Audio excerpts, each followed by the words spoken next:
Hey, First United Methodist friends, Pastor Shannon here with our weekly update for June 6th. This past week, I attended the Excelsior Springs SAFE meeting, and at the meeting, Dr. Dasari, who's the psychiatrist for the Excelsior Springs Hospital, he shared about a recent report that had just come out from the U.S. Surgeon General. And the report is called Our Epidemic of Loneliness and Social Isolation. And in this report and through its research, it shows that how having a lack of social connection can actually have a really damaging and negative impact on our physical health and our physical well-being. Chronic loneliness and lacking social connections can even increase our risk for things like heart disease, diabetes, stroke, dementia. We think of also anxiety and depression. It can even lead to premature death. One line in the report really stuck out to me. It said that humans are wired for social connection. And we talked about that this past Sunday on Trinity Sunday. We shared how we as humans are created in the image of a triune God, in the image of a relational and connectional God. We were created for relationships and for connection, and we suffer physically, bodily, and mentally when we live disconnected and socially isolated lives. The report shows that even science and medicine back up this truth. But here's the good news about this epidemic of loneliness and social isolation. It has a really simple and easy cure, and that cure is kindness and connection.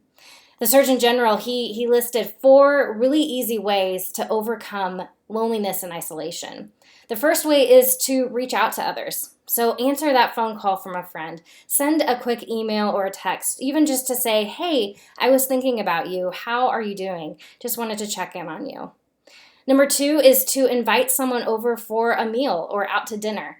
This doesn't have to be fancy. You could just throw some burgers on the grill or do a dinner potluck style or even just share dessert together.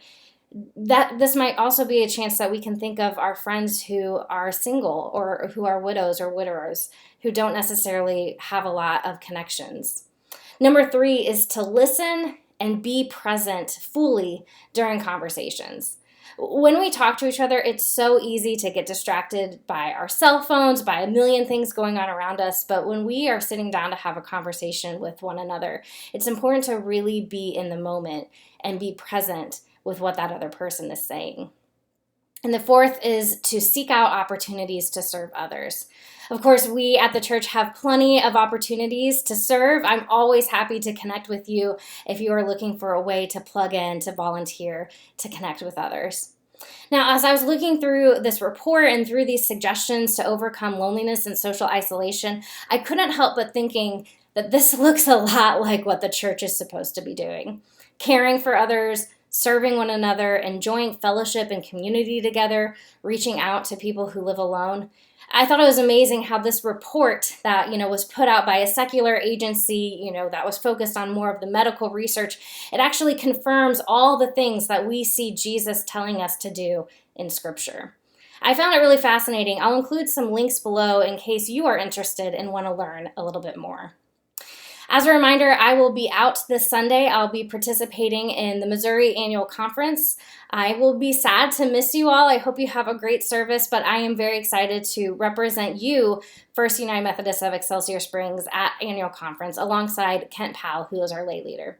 In 2 weeks, we will be back at it for a new sermon series called Bible Stories for Grown-Ups. So I look forward to seeing you then.